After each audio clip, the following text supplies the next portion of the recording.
नमस्कार, आप देख रहे हैं हल्ला बोल। आपके साथ मैं हूं अंजना ओम कश्यप। उच्च सदन छोटी हरकत। संसद के उच्च सदन यानी राज्यसभा में विपक्ष ने ऐसा आचरण दिखाया कि सदन के सभापति बेहद भावुक हो गए। उनकी आंखों से आंसू छलके। विपक्ष के लगातार हंगामे की वजह से लोकसभा को तय वक्त से 2 दिनों पहले ही स्थगित करना पड़ा। ये रिपोर्ट देखिए। फिर गौरव भाटिया और रागिनी नायक होंगे आमने सामने। पहले ये report. I don't want to run the house like this. I am adjourning the house to make a call here. As I spent a sleepless night.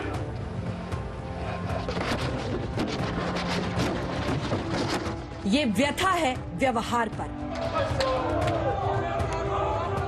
Rajya Sabha में जब रूल बुक उछली लोकतंत्र की मर्यादा और रो पड़े राज्यसभा के सभापति। बार बार समझाने पर भी जब ना माने सांसद तो वेंकैया नायडू की कराह निकली। कहा राज्यसभा की पवित्रता चली गई। Distressed by the way this sacredness was destroyed yesterday when some members sat on the table, some others climbed on the table of the house. I don't want to run the house like this. Rajya Sabha की ये तस्वीर देखिए। विपक्ष के सांसद हंगामे पर उतारू थे जैसे ये कल के हंगामे का ही एक्सटेंशन हो। एक तरफ कल की तस्वीर है। देखिए कृषि कानून के खिलाफ किस तरह टेबल पर खड़े होकर रूल बुक हाथ में लेकर विपक्षी सांसद प्रदर्शन कर रहे हैं। हंगामे की अगुवाई कांग्रेस सांसद प्रताप सिंह बाजवा कर रहे थे। और दूसरी तरफ आज की तस्वीर, सभापति के आसन के पास जाकर नारेबाजी। ये सांसद कृषि कानून वापस लेने के लिए नारेबाजी कर रहे थे। सांसदों के इस बर्ताव से राज्यसभा सभापति इतने आहत हुए कि उनका गला रूंध गया। The Parliament, the apex legislature of our country, is regarded as the temple of democracy. Distressed by the way this sacredness was destroyed yesterday when some members sat on the table, some others climbed on the table of the house, perhaps to be more visible with such acts of sacrilege. I have no words to convey my anguish and to condemn such acts. As I spent a sleepless night,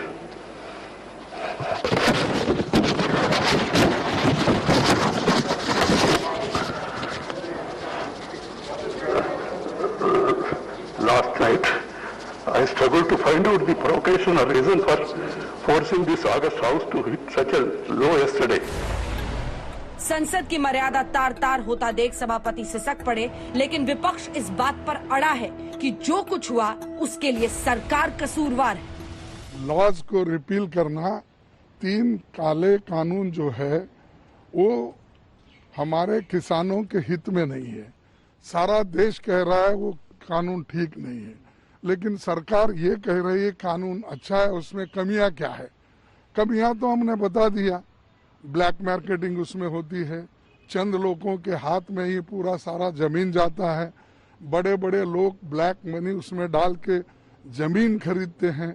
गरीब लोगों के पास जो जमीन है वो छीन लेकर mortgage कर लेके तबाह और तंग कर देते हैं। मूक दर्शक बन के पार्लियामेंट में सारी इनकी तानाशाही को झेलते रहें, बर्दाश्त करते रहें, और किसानों के हक में आवाज उठाने का हमें कोई राइट नहीं है? क्या कहना चाहते हैं? उनको तो शर्म आनी चाहिए कि अब तक 8 महीने तक देश का अन्नदाता किसान सड़कों पर बैठा हुआ है। मोदी जी कान में रुई डाल के घूम रहे हैं। पूरी की पूरी सरकार मुंह में कालिक लगा के घूम रही है। किसानों को मवाली कहती है। हम क्या करेंगे? हमारे बाप दादा जिन्होंने खेती किसानी की वो लोग मवाली हैं? ये सुनेंगे हम लोग?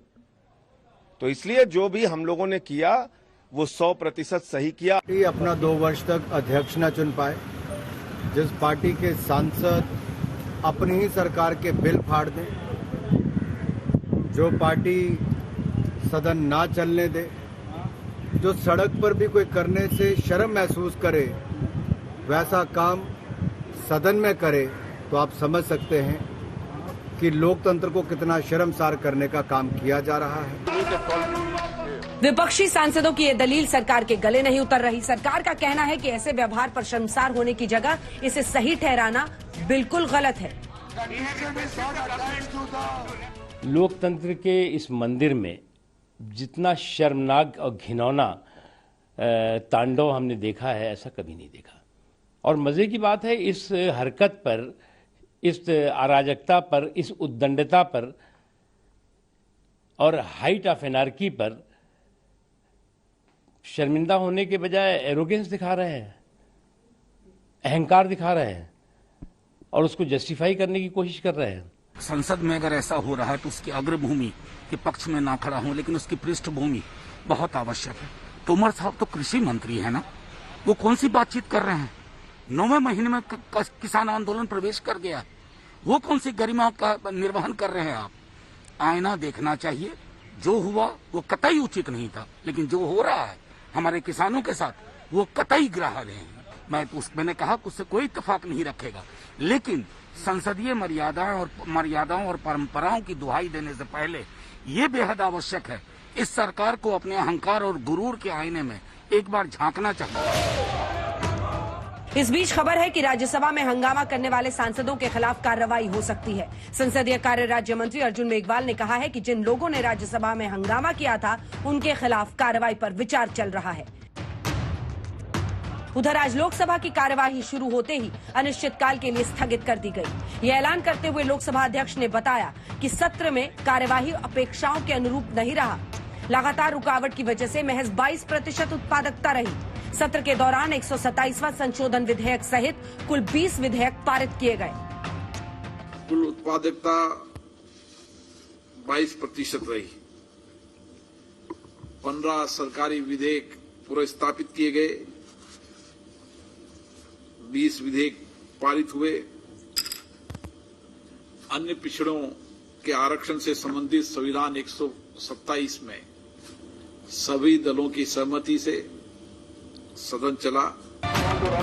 देश की संसद में बहस मुद्दों पर होनी चाहिए, वो मुद्दे जिन्हें उठाने के लिए इन माननीयों को जनता संसद भेजती है। लेकिन यहाँ तो लक्ष्मण रेखा लांघने का संदेश बाहर भेज रही है माननीयों की ये फौज। अशोक सिंघल, मौसमी सिंह और जितेंद्र बहादुर सिंह के साथ आज तक ब्यूरो। प्रताप सिंह बाजवा, जिस सांसद को आप देख रहे हैं हाथ में रूल बुक उठाकर उछालते हो, उनसे बात की हमारे सहयोगी ने, हम सुनाएंगे, देखते हैं जरा अपनी दलील में वो क्या कह रहे हैं। लेकिन इससे पहले बड़ी खबर इस वक्त की आ रही है, आपको बता दें ओबीसी बिल लोकसभा के बाद अब राज्यसभा से भी पास हो गया है। बड़ी खबर ये इस वक्त की, ओबीसी आरक्षण संशोधन बिल अब राज्यसभा से भी ध्वनि मत से पास हो गया है। बीते दिन लोकसभा में 385 वोट एक तरफा इस बिल के हक में गए, क्योंकि सरकार से लेकर विपक्ष तमाम पार्टियां इसके हक में रही। शून्य एक भी मतदान बीते दिन लोकसभा में इसके खिलाफ नहीं हुआ और आज राज्यसभा में ध्वनि मत से इसे पारित कर दिया गया है। राज्यों को अब ये अधिकार मिलेगा इस ओबीसी बिल के साथ ही कि वो जातिगत जो सूचना है उसमें वो उस फहरिस्त में, उस लिस्ट में अपनी तरह से एडिशन कर सके, जोड़ सके। बहरहाल इस खबर पर भी जरा सा चर्चा कर लेंगे। दोनों मेहमान हमारे साथ जुड़ गए, गौरव भाटिया और रागिनी नायक हमारे साथ जुड़ गए। प्रताप सिंह बाजवा क्या कह रहे हैं आपको ये भी सुनाएंगे। लोकसभा स्पीकर ओम बिरला ने क्या कहा है इस पर ये भी आपको सुनाएंगे। लेकिन जल्दी से, इससे पहले कि मैं सवाल दागूं, जल्दी से आपको जरा दिखा देते हैं प्रोडक्टिविटी। देखिए कोई भी संस्था चलने के लिए उसकी उत्पादक क्षमता, उसकी परफॉर्मेंस कितनी महत्वपूर्ण होती है। आप भी कहीं नौकरी करते होंगे, लेकिन देखिए जब देश की संसद, देश की सरकार, देश के मुद्दों को चलाने का मामला आता है तो हम आपको दिखा रहे हैं कि मॉनसून सत्र में कितना नुकसान हुआ है, कितने घंटों का हुआ है। लोकसभा में 74.8 घंटे, 74.1 घंटा राज्यसभा में। जल्दी जल्दी आंकड़े दिखाइए जरा। चलिए, तो एक के बाद एक जो नुकसान हो रहा है वो हम आपको दिखा रहे हैं, प्रोडक्टिविटी भी दिखा रहे हैं। लोकसभा में 56 करोड़ 10 लाख का नुकसान। ये सिर्फ पैसों की बात नहीं है, सवाल है मुद्दे हैं, वो मुद्दे जिस पर पूरे देश को चर्चा सुननी चाहिए। आखिर पूरा का पूरा मानसून सत्र अगर इस तरह से धुल गया है तो उसके लिए जिम्मेदार कौन है। जल्दी से एक बार हम आपको दिखा दे रहे हैं कि कितने घंटे कामकाज हुआ है 10 अगस्त तक। 21.2 घंटे लोकसभा में और 21.9% घंटे राज्यसभा में। जल्दी से रागिनी नायक का रुख करते हैं। रागिनी नायक जी जरा ये बताइए, ये अच्छी बात है कि किसानों के मुद्दों को विपक्ष उठा रहा है, आप सरकार को घेरिए, लेकिन क्या आप अपने बच्चों को सिखाएंगे ये तरीका? क्या आप आने वाली पीढ़ियों को यही तस्वीरें छोड़कर जाना चाहते हैं? देश की संसद में टेबल पर चढ़ो, रूल बुक उछालो।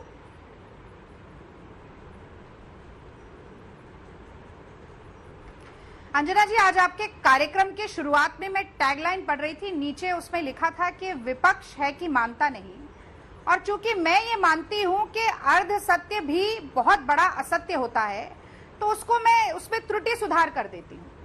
मोदी सरकार और सत्ता पक्ष को जनता के आंसू पोंछना आता नहीं, इसीलिए विपक्ष है कि मानता नहीं। अब आप देखिए, आज स्पीकर साहब ने भी कल ये बात कही, parliament is a temple of democracy, तो मैं वहीं से शुरू करती हूँ। देखिए, माना जाता है कि लोकतंत्र में जनता प्रभु की मूरत है और संसद लोकतंत्र का मंदिर है, पर जब इस मंदिर में पुजारी की जगह पाखंडी बैठ जाएं और वो जनता जनार्दन की उपासना के बजाय प्राण प्रतिष्ठा पर ही आघात करने लगे, तो कांग्रेस जैसे श्रद्धालु, कांग्रेस जैसे लोकतंत्र के अनुयायी और कांग्रेस के जैसे जनमुखी राजनीति करने वाले तमाम राजनीतिक दल उसे कतई बर्दाश्त नहीं करेंगे और उसकी मुखालफत करने के लिए कोई भी माध्यम अपनाना पड़े उसे जरूर अपनाएंगे। मतलब आप क्योंकि मुझे ऐसा लगता है कि जब हमारे राष्ट्र निर्माताओं ने संसदीय लोकतंत्र, मैं पूरा कर लूं आपको जवाब मिल जाएगा, मैं पूरा कर लूं आपको जवाब मिल जाएगा, मैं पूरा कर लूं आपको जवाब मिल जाएगा। देखिए, हमारे राष्ट्र निर्माताओं ने जब संसदीय लोकतंत्र की परिकल्पना की तो ये लक्ष्य नहीं उद्धृत किया था संसद के लिए कि आंख नाक मुंह कान बंद करके सरकार का जो एजेंडा हो बस उसे पास कर दिया जाए। जनता के मुद्दों को संसद में उठाना, उस पर बहस करना, संवाद करना, सहकारिता और सामंजस्य स्थापित करना, ये लक्ष्य था और इस लक्ष्य की पहली जिम्मेदारी संसदीय लोकतंत्र में सरकार के कंधों पर डाली, सरकार के ऊपर डाली गई। और मैं कहना चाहती हूं कि अगर democracy of the people, for the people, by the people को दिमाग में रखा जाए तो ये जो सत्र था मॉनसून का सार्थक सत्र था, क्योंकि जब राहुल गांधी और विपक्ष के नेता साइकिल पर संसद पहुंचे तो पूरे देश में यह सवाल गूंजा कि महंगाई इतनी चरम पर क्यों पहुंच गई है, कि पेट्रोल का दाम 100 के पार क्यों पहुंच गया है, कि गैस 850 अभी तक जवाब नहीं मिला रागिनी जी, कि सरसों का तेल 200 प्रति लीटर क्यों हो गया है रागिनी जी। और मैं ये नहीं, साइकिल चढ़ने पर किसी ने सवाल नहीं पूछा, मैं अपने हिसाब से जवाब दूंगी। सुनिए, आप अपने हिसाब से सिर्फ जवाब नहीं देंगे, आपने अपने हिसाब से तमाम बातें कह ली, मेरे एक सवाल का जवाब दीजिए रागिनी जी। रागिनी जी, जनता के मुद्दे उठाए गए, हाँ अच्छी बात है, जनता के मुद्दे उठाए जा रहे हैं और अच्छी बात है कि आप सड़क पर हो, संसद में हो, उठा रहे हैं, लेकिन मेरे सवाल का जवाब दीजिए। क्या आप अपने बच्चों को, मैं अपने बच्चों को, हम अपनी आने वाली पीढ़ियों को ये सिखाएंगे कि अगर तुम्हारे हिसाब से नहीं सरकार बात मान रही है तो टेबल पर चढ़कर, संसद की बात है ये, संसद की बात है रागिनी जी, क्या ये आचरण सही था? क्या ये संसद का अपमान नहीं है? सुनिए, मैं जवाब दे रही हूँ, मैं जवाब दे रही हूँ, सुनिए अंजना जी, आप भी माँ है, मैं भी माँ हूँ। हम अपने बच्चों को सिखाएंगे जो गांधी जी ने सिखाया था कि अन्याय का साथ देने वाला भी अन्याय का सहभागी बन जाता है, अन्याय के खिलाफ आवाज उठाना जरूरी है। जो भगत सिंह ने सिखाया था कि अगर सरकार बहरी हो जाए तो एक छोटा सा धमाका करना जरूरी हो जाता है उस सरकार को चिर निद्रा से उठाने के लिए। और हम अपने बच्चों को सिखाएंगे कि किसी भी तरीके से अगर लोकतंत्र का मजाक बनाया जाए, लोकतंत्र के मंदिर का उपहास उड़ाया जाए तो उसे नहीं उड़ाने देना चाहिए। और हम अपने बच्चों को यह भी सिखाएंगे अंजना जी कि इस देश का पेट पालने वाले अन्नदाता जो हैं, उनकी पीड़ा को हमें महसूस करना होगा और उसकी पीड़ा को महसूस करते हुए अगर ये सरकार हमें मजबूर करेगी कि हम अपनी बात को न रख पाए तो उसके रखने का हमें माध्यम भी ढूंढना पड़ेगा। और मैं अपनी बात को जल्दी से समाप्त करती हूं कि राहुल गांधी जब ट्रैक्टर पर भी चढ़कर संसद पहुंचे तो इन्हीं किसानों की पीड़ा और वेदना स्पष्ट हो गई, इन्हीं किसानों की जो शहादत हुई है सैकड़ों, वो सामने आ गई और मोदी जी के अहंकार और किसानों के बीच की लड़ाई भी स्पष्ट हो गई। जब राहुल गांधी और देश की 60% जनता का प्रतिनिधित्व करने वाला विपक्ष एकजुट खड़ा होकर पेगासस पे सवाल पूछता है तो देश का बच्चा बच्चा जानना चाहता है कि मोदी जी आप संसद में पेगासस पर बहस करने से डरते क्यों हैं? ठीक है, आज लोकतंत्र को बचाने का काम विपक्ष ने किया है। सरकार को चीर निद्रा से उठाने के लिए अगर भगत सिंह का भी रूप अख्तियार करना पड़े तो उसे सही ठहरा रही है रागिनी जी, जवाब दीजिए। और देश की संसद की मर्यादा उस दिन भी तार तार हुई थी जब कैश फॉर वोट स्कैम में नोट लहराए गए थे, तो कौन सी पार्टी आज सवाल पूछ सकती है मर्यादा पर? अंजना जी देखिए, बड़ा ही दुर्भाग्यपूर्ण है कि हम लोग आशा करते हैं कि कांग्रेस पार्टी विपक्ष की भूमिका निभाएगी सकारात्मक रूप में और आत्मचिंतन करेगी। जब इनके नेता अध्यक्षा सोनिया गांधी जी का एक वक्तव्य नहीं आता है कि जो इनके सांसद ने किया वो गलत था, तो प्रवक्ता बेचारे क्या बोलेंगे? और मैं बताऊं, जो सभापति हैं उपराष्ट्रपति जी राज्यसभा के, उनकी आंखों में आंसू आ गए और उन्होंने भी कहा है कि कांग्रेस पार्टी ने खासकर हमारे लोकतंत्र के मंदिर को अपवित्र किया है। रोया केवल आज भारत का उपराष्ट्रपति नहीं है, आज भारत की जनता रो रही है कि उनका दुर्भाग्य है कि कांग्रेस जैसा विपक्ष इस देश में है। रो रहा है हमारा लोकतंत्र कि कांग्रेस अपनी तुलना सरदार भगत सिंह जी से करती है।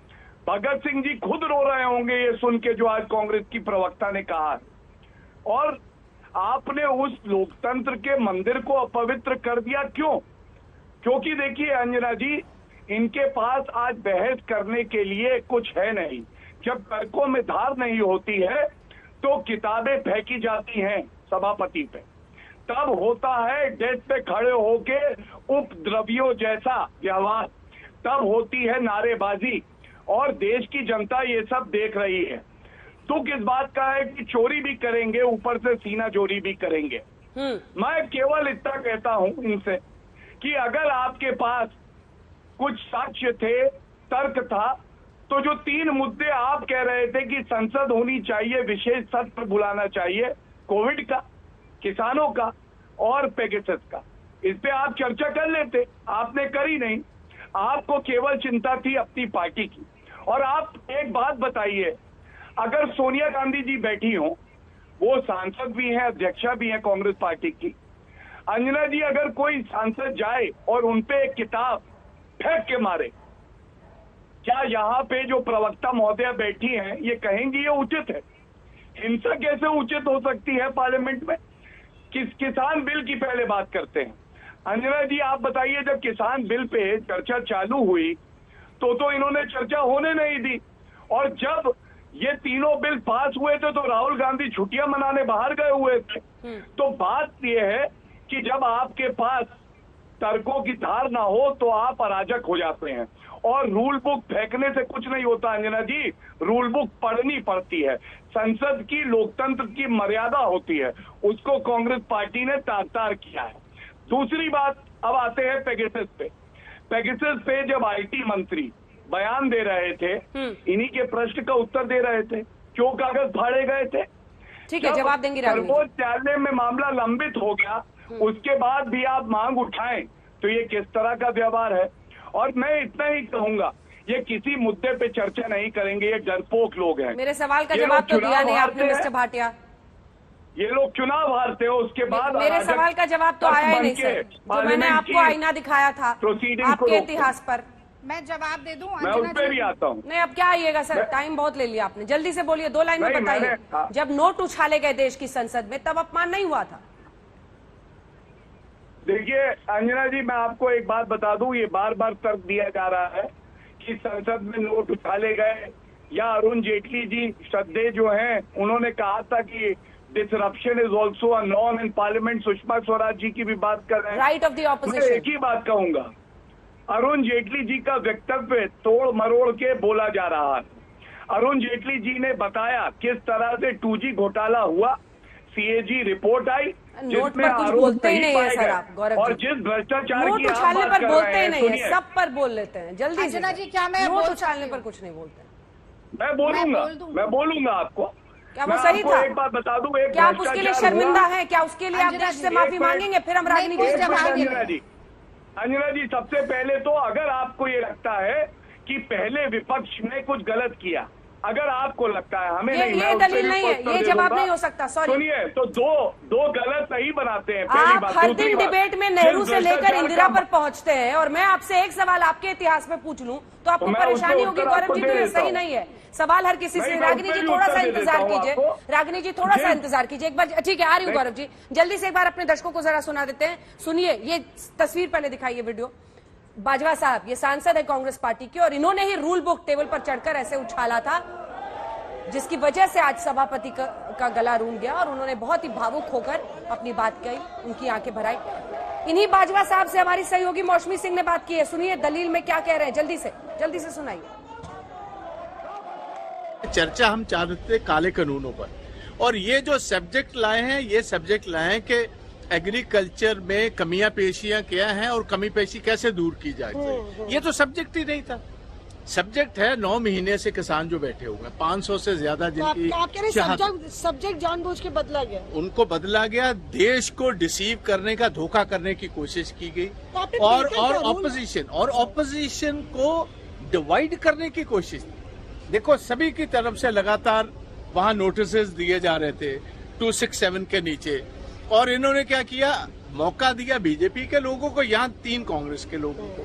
जो बाकी पार्टियां थे, इनका मकसद था कि अगर ये बहस शुरू होगी तो डिवीजन आ जाएगी ऑपोजिशन में। सो एक सोची समझी राजनीति के अधीन पहले सब्जेक्ट बदला, फिर डिवीजन करने की कोशिश की, और ये कंप्लीटली असफल रहे। और मैं ये एक दफा फिर कहना चाहता हूँ, किसानों की लड़ाई हम लड़ते रहेंगे। आपके खिलाफ कार्रवाई होने वाली है, कार्रवाई खुशी से करें, खुशी से करें। अगर किसानों के लिए मेरे खिलाफ ये मुझे सजाए मौत भी देना या फांसी देना चाहते हैं, वो भी मैं कबूल करूं। लेकिन रागिनी जी, उन्होंने अपनी दलील में जो तमाम बातें कही, तो आप रूल बुक फेंक देंगे, चेयर की तरफ फेंक देंगे, राज्यसभा में, ऊपरी सदन में, जहां पर कम से कम इस तरह का हम लोग व्यवहार नहीं देखते थे, आप रूल बुक फेंक देंगे। अगर आपका ये सवाल तो सही है, अगर आपके किसी नेता के साथ किसी ने ऐसे बीजेपी नेता ने किया होता, तब भी आप यही बात बोलती, तब भी आपको भगत सिंह याद आते।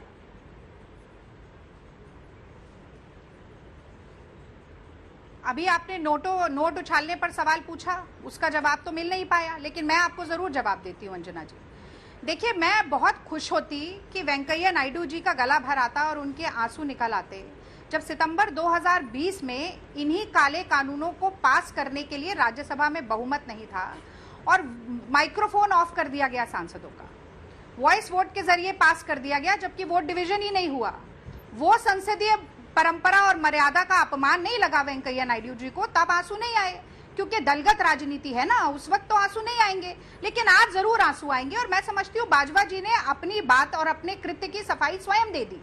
किस तरह से जानबूझकर सब्जेक्ट बदला गया।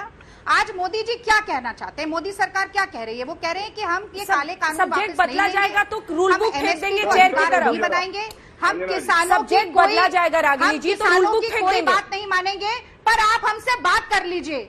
तो बात किस चीज पर की जाएगी अंजना जी? ये संसद का जब अपमान आप है। कोई शर्त किसानों की मानने के लिए तैयार नहीं है, तो ये कैसे किया जाएगा? हाँ, तो बाजवा जी ने कहा है कि अगर ये संसद का अपमान है तो उनके खिलाफ कार्रवाई करिए, और वो कह रहे हैं कि संसद में ही मत करिए, संसद के बाहर भी कर दीजिए, लेकिन किसानों का अधिकार उन्हें दीजिए। ये बात बहुत हीरो बनने का प्लेटफॉर्म नहीं हो सकता ना रागिनी जी, अंजना जी, क्योंकि दो ही लोग ये हैं, हीरो बनने का थोड़ा समय प्लेटफॉर्म मिलेगा। नहीं हो सकता।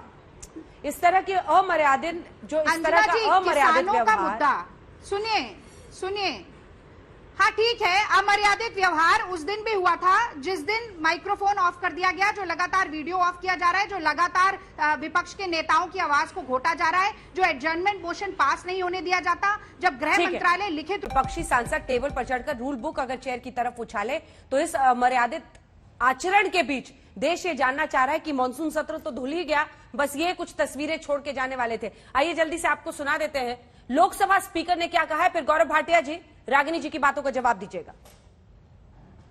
साहब, जिस ढंग से इस बार सदन चला, पहले दिन से ही हंगामा शोर शराबा चलता रहा, किस ढंग से देखते हैं इसको?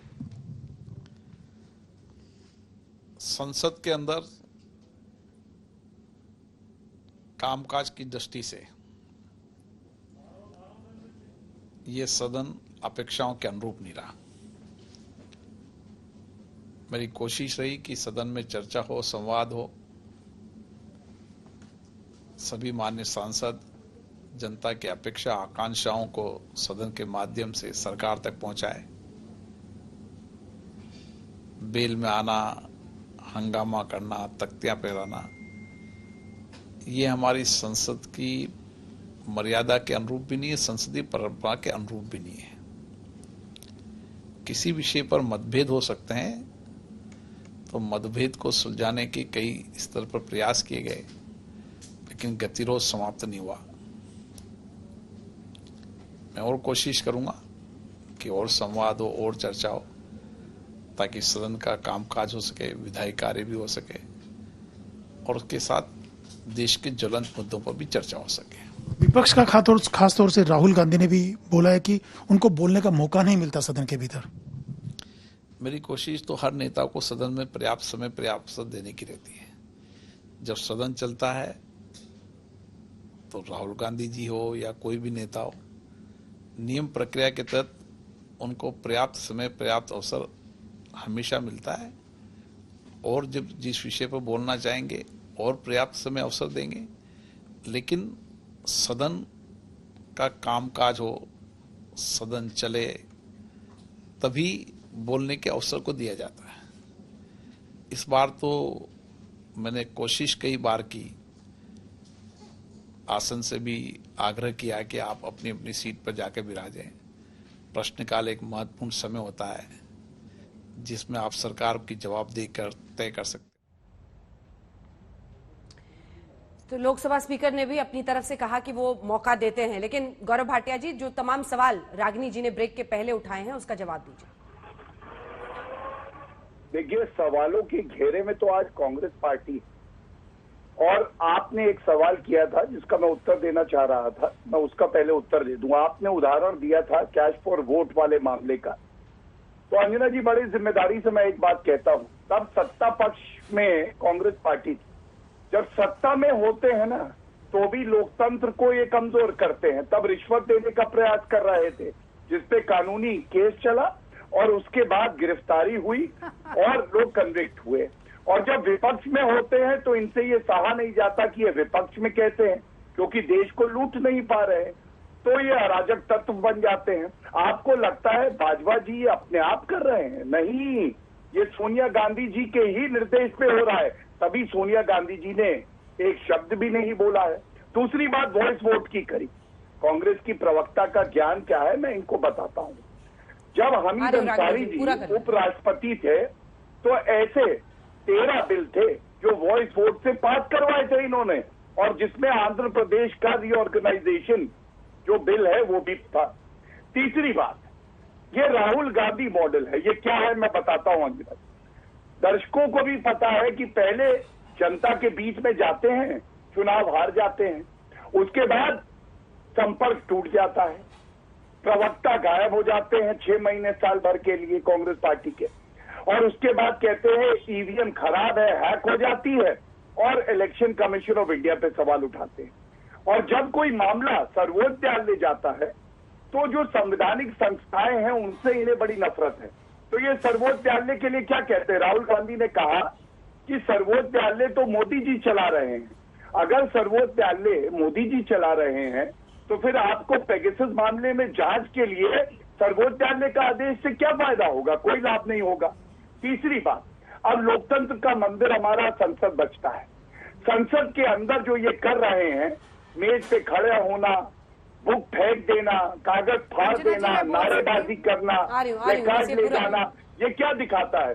ये दिखाता है कि इनके मन में संसद के प्रति कोई श्रद्धा नहीं है, और संसद का जो पवित्र मंदिर है उनको इन्होंने तालिबान का हेडक्वार्टर समझ रखा है, और जनता इनको माफ थोड़ी ना करेगी। अगले चुनाव में देखिएगा 5 भी सीटें इनकी आना मुश्किल हो जाएगा, क्योंकि अगर इनके पास तैयारी होती तो किसान मुद्दे पे, कोविड के मैनेजमेंट पे, और तीसरा मुद्दा ये महंगाई का उठाना चाहते थे, ये दिन रात बहस करते और दिखाते कि सरकार की कमियां क्या है। लेकिन ये इन्होंने किया नहीं, क्योंकि इनको पता है इनके नेता विफल है और ये खुद भी विफल है, और इसीलिए ये भ्रमजाल फैलाने में लगे। पूरा करने दीजिए, पूरा करने दीजिए। भ्रमजाल फैला रहे हैं आप लोग।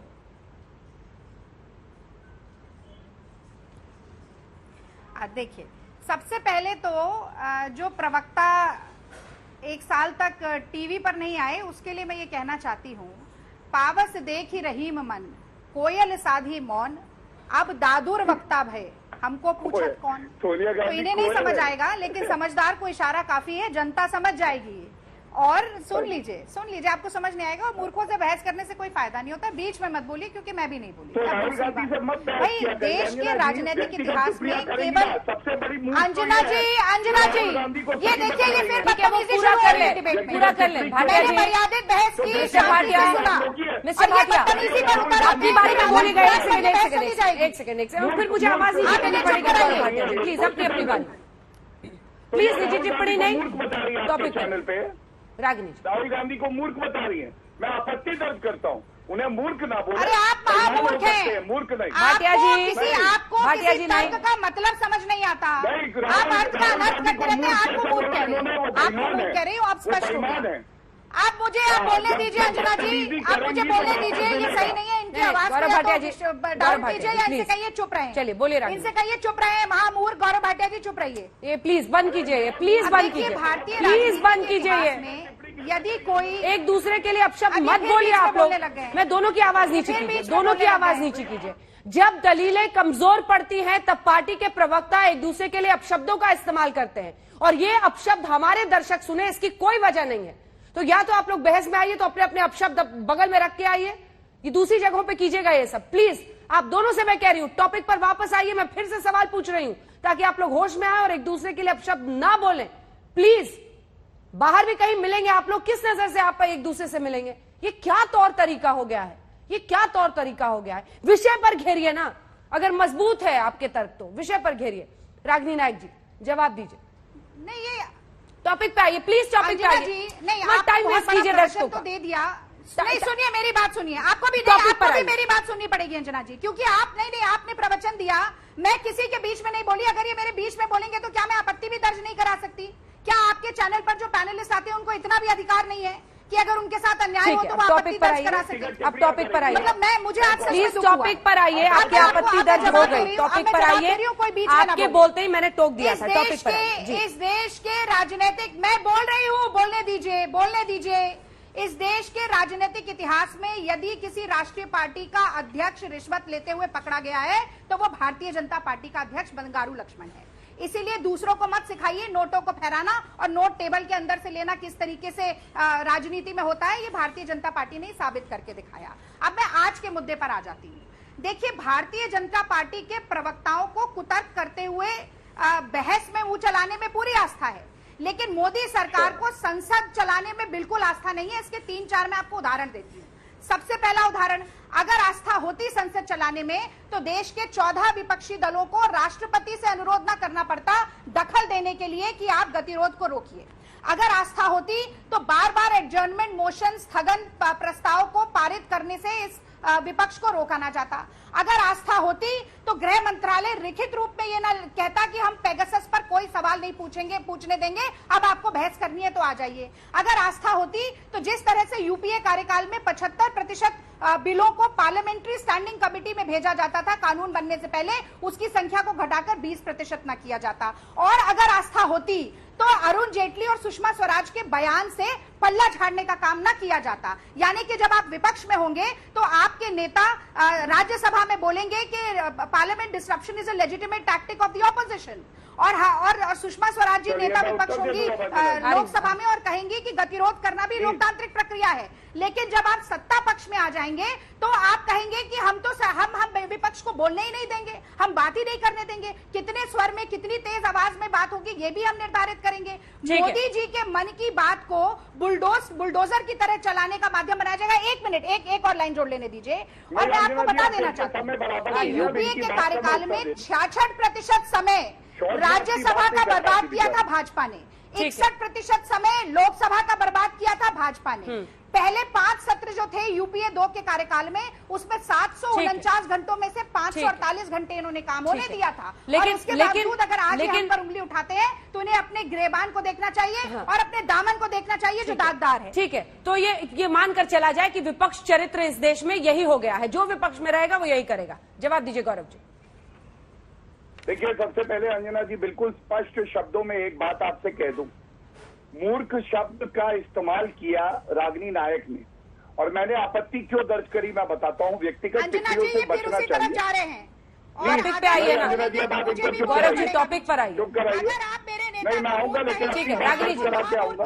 कोई जोर जबरदस्ती नहीं कर सकता, ठीक है, कोई गुंडागर्दी यहाँ नहीं हो गया रागिनी जी, हो गया। प्लीज गौरव जी टॉपिक पर आइए, प्लीज मैं आपसे निवेदन कर रही हूँ। मैं आऊंगा, मैं आपकी आपत्ति दर्ज करा के आऊंगा। ठीक है, आपकी आपत्ति दर्ज हो गई, चलिए टॉपिक पर आइए। विपक्ष चरित्र इस देश में हो गया है कि जो भी विपक्ष में रहेगा वो संसद नहीं चलने देगा और फिर बारी बारी से आप लोग एक दूसरे का इतिहास याद दिलाते रहेंगे। टॉपिक पर रागिनी जी प्लीज। गौरव भाटिया मैं बोल लूंगा। गौरव जी धन्यवाद। देखिए, पूरा देश जानता है महाबेईमान कौन है, खानदानी चोर कौन है और कौन बेल पे बाहर है। भ्रष्टाचार के मुद्दे पे बता दूं, लेकिन जो बात इन्होंने कही शायद इनको आंकड़े नहीं पता है। 105% जो प्रोडक्टिविटी थी वो पिछले सेशन में थी, और जब यूपीए की सरकार थी तो देख लें अगर ये कहते हैं सत्ता पक्ष को पार्लियामेंट चलाने की जिम्मेदारी दी है। ठीक है, गाली गलौज के बिना अगर बातचीत हो तो बेहतर होती है। आप दोनों का धन्यवाद हमारे साथ जुड़ने के लिए, वक्त की कमी है। मुझे बताया जा रहा है प्रहलाद सिंह बाजवा इस वक्त सीधा लाइव हमारे साथ जुड़ रहे हैं। बाजवा जी, बहुत स्वागत है आपका आज तक पर, लेकिन जो आचरण आपका देश की संसद में दिखा है उसको लेकर सवाल उठ रहे हैं। सर, एक सीधा सवाल आपसे करती हूं। ये अच्छी बात है कि आप किसानों के मुद्दे को उठा रहे हैं और विपक्ष को उठाना भी चाहिए, लेकिन क्या इस तरह की अमर्यादित व्यवहार की जरूरत थी? टेबल पर चढ़कर रूल बुक उछालना चेयर की तरफ, क्या आप अपने बच्चों को, आने वाली पीढ़ियों को ये सिखाते, ये सिखाएंगे आप? मैडम, हमें आप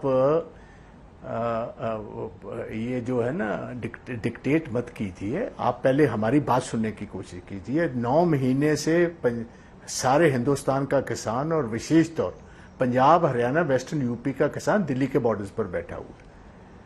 गर्मियां झेली उन्होंने, सर्दियां झेली, बरसातें झेली और 500 से ज्यादा उनकी शहादत हो चुकी है। और हम जो भी हैं आज वो सारा किसानों की वजह से। अगर हम पार्लियामेंट में पहुंचे, ये गवर्नमेंट उनसे टॉक करने के लिए राजी नहीं है। 4 महीने हो चुके हैं, देयर इज उनकी टॉक्स ब्रेक हो चुकी हैं। गवर्नमेंट उनको बुलाने के लिए तैयार नहीं है। हम उनके रिप्रेजेंटेटिव्स हैं और 19 जुलाई से लगातार हर रोज रिलीजियसली मैं अपना 267 का वहां नोटिस देता रहा हूं फॉर एडजर्नमेंट मोशन के क्राम रोको प्रस्ताव कि हमारी बात सुनिए, इस पर चर्चा कराइए। किसान, मोदी जी ने यह बात कही थी कि किसानों की बेहतरी के लिए मैं लाया हूं, और किसान कहते हैं कि हमारी बेहतरी के लिए नहीं है। जिनकी बेहतरी के लिए आप लाए हो वो हम बहुत अच्छी तरह जानते हैं, हम ये कानून नहीं चाहते। तो इन्होंने चर्चा ही नहीं की। और मैं मैडम आपको बताना चाहता हूं कि पार्लियामेंट चलाना बेसिकली ये पार्लियामेंट्री अफेयर्स और गवर्नमेंट का काम है। इनका शुरू से ही मंशा ये थी कि सारे देश को ये बात कहें कि ऑपोजिशन ये चर्चा नहीं होने देती, हाउस नहीं चलने देती। ना तो ये किसानों पर बात करना चाहते थे, ना ये पेगासस बात करने को तैयार थे, ना ये प्राइस राइज, ना कोरोना पर। आप मुझे बताइए हमारे पास रास्ता कौन सा रह गया? ये रिलक्टेंटली देखिए, किसान भी फ्रस्ट्रेटेड था, हम भी फ्रस्ट्रेटेड थे। 20 दिन लगातार हो गए, हर रोज उठकर हाथ जोड़कर चेयरमैन साहब को, डिप्टी चेयरमैन साहब को फरियाद करते हुए कि कृपा कीजिए, हमारी बात का नोटिस लीजिए, डिस्कशन कीजिए किसानों की। दे वर नॉट रेडी। ठीक है बाजवा साहब, मैं समझता हूं कि ये ठीक बात नहीं हुई। ठीक है, इन्होंने मजबूर कर दिया हमें जी इस काम के लिए। हाँ, लेकिन मजबूर होने पर भी मैं फिर से आपसे पूछ रही हूँ, क्या आपको नहीं लगता है कि ये आचरण संसद में, अपर हाउस में अमर्यादित है? आपको इसके लिए माफी मांगनी चाहिए, क्योंकि ये संसद का अपमान है। उस संसद को और उसकी मिट्टी में, मतलब आप सोचिए कि पूरे लोकतंत्र की नींव है ना, अगर वहां पर ऐसा आचरण होगा, आपका मुद्दा सही हो सकता है, लेकिन आचरण क्या अमर्यादित नहीं है? बाजवा साहब, एक बार दिल पर हाथ रखिएगा। आपका मुद्दा भी सही हो सकता है, आपके सवाल भी सही है, आप जो कह रहे हैं कि चर्चा नहीं करा रहे वो भी सही है, लेकिन क्या दिल पर हाथ रखकर मेरे मैडम थोड़ी 5 मिनट प्लीज मुझे भी दे दीजिए। पहले आप देखिए, ये जो हमारे पर उंगल कर रहे हैं, ये फिंगर कर रहे हैं, जो डिप्टी चेयरमैन है या प्रिजाइडिंग ऑफिसर्स हैं, जो ये पिछले सितंबर में जिस ढंग से ये काले कानून इन्होंने राज्यसभा में पास किए, जो हमारा बुनियादी हक कॉन्स्टिट्यूशन ने दिया है वोट मांगने का, वो हमारा इन्होंने डिवीजन मांगने का, यो इन्होंने दिया नहीं, और वॉइस वोट से इन्होंने धक्के से बुलडोज कर किसानों के गले के नीचे ये बिल उतारने की कोशिश की। अगर इनका फेयर देखो कंडक्ट, जो ये चेयरमैन होते हैं या डिप्टी चेयरमैन होते हैं, ये presiding officers, they are neutral umpires, they can not be rubber stamps of the government. तो जब इनका ऐसा कंडक्ट है, तो फिर जितने मेंबर्स ऑफ पार्लियामेंट और विशेष तौर जो मेंबर्स ऑफ पार्लियामेंट ऑपोजिशन के हैं, वो उन्होंने ऐसा महसूस किया कि इन्होंने हमारा सांस ही बंद कर दिया। मैं बिल्कुल ठीक हूं जी, ये जो कुछ भी हुआ है, I myself feel it should not have been done, but ये आपको भी ध्यान रखना चाहिए कि ये किसान, जो मैं किसान का एक बेटा, और किसान का बेटा जो है वो महसूस करता है कि हमारी ना तो बाहर वॉइस सुनी जा रही, ना हमारी इस पार्लियामेंट में सुनी। लेकिन बाजवा साहब एक सेकंड, पार्लियामेंट कौन से जब पिछली बार 16 पार्टियों के नेताओं को सुबह सुबह मिले थे, वो नाश्ते वाला दिन नहीं था, उससे पहले एक बार जब मीटिंग, जब खड़गे साहब की अध्यक्षता में ये मीटिंग की गई थी विपक्ष के नेताओं की, उसके बाद बाहर आकर राहुल गांधी ने कहा कि जासूसी कांड पर चर्चा हम पहले चाहते हैं, अगर हमने जासूसी कांड पर नहीं हम अड़े रहे, दूसरे मुद्दों पर चले गए तो फिर सरकार इस पर बातचीत को तैयार नहीं होगी। तो ये तो आप अपने पार्टी के नेताओं से राहुल गांधी के साथ तय कीजिए ना कि आपको जासूसी कांड पर चर्चा चाहिए या फिर कृषि कानून पर, क्योंकि इसी पर फिर सरकार कहती है कि तो जासूसी के नाम पर पूरे मामले को पूरे ये तो सवाल आप नहीं आप ना मैडम, मेरी ये गुजारिश मानिए, और आप देखिए you belong to a very very important channel and you are one of the top moderators for this TV channel, you are popular. आप हमारा कसूर मत निकालिए ऑपोजिशन का, ये काम है इनका। और ये आप देखिए 2 दिन पहले ये एक लेट रात को ये शॉर्ट ड्यूरेशन डिस्कशन ले आए, और उसका सब्जेक्ट जो फार्म लॉज का रिपील का था वो नहीं, उसमें था कि एग्रीकल्चर के सामने चैलेंजेस और सॉल्यूशंस क्या। ये एकदम ही इन्होंने यू टर्न लेकर सारे देश को डिसीव करने की कोशिश की। पहले तो इन्होंने 5 बुलारे बीजेपी के रख लिए, 3 कांग्रेस के रख लिए। उसका वजह ये थी, ये चाहते थे कि ऑपोजिशन में भी डिवीजन हो, अगर कांग्रेस मान जाए तो सारी टीएमसी, समाजवादी पार्टी, डीएमके, ये इनमें बंटवारा हो जाए कि देखिए आपने हमारे स्पीकर को इजाजत नहीं दी, आप वाले हैं। तो दिस वाज अ प्लॉय। एक तो चर्चा जो हम चाहते थे किसान बिलों पर चर्चा हो और इनकी विड्रॉल की बात हो, उन पर चर्चा नहीं की। सेकंड, इनकी मंशा ये थी कि ऑपोजिशन में डिवीजन आ जाए, तो वहां ये शोर शराबा हुआ। और एक ना मैडम और आपको क्लियर कर दूं, जो कुछ भी हुआ, एक second, just second, last word, जो मैं टेबल पर गया या वो फाइल फेंकी, वो रूल बुक फेंकी गई, वो तब house was adjourned, there was no business going in the house and it was a empty chair. उस कुर्सी पर कोई बैठा नहीं था। ये एक सिंबॉलिक प्रोटेस्ट था मेरी तरफ से, ये एक सिंबॉलिक जेस्चर था इन कानून जो न्यूट्रल एम्पायर्स थे हमारे डिप्टी चेयरमैन के, कृपा कीजिए ये रूल्स की किताब आप घर से पढ़कर आइए और उसको इम्प्लीमेंट कीजिए। ठीक है बाजवा साहब, वक्त की कमी, आप इसे सिंबॉलिक कहें, कुछ भी कहें, लेकिन देश की संसद से जो ये तस्वीर, ये वीडियो आपका निकला है, वो आने वाली पीढ़ियों को अच्छा संदेश नहीं देगा। और सर्वश्रेष्ठ चैनल के किसी एंकर को बताने की जरूरत नहीं है कि किसमें खोट खेला जाए, क्योंकि ये वीडियो ही सब कुछ बता रहा है। आपका मुद्दा सही हो सकता है, लेकिन सही मुद्दे को उठाने के लिए धुल गया मॉनसून सत्र और उछाला गया रूल बुक राज्यसभा में। इसी पर आज आंसू निकले सभापति के। आप देख रहे थे इसी पर हल्ला बोल, देखते रहिए आज तक।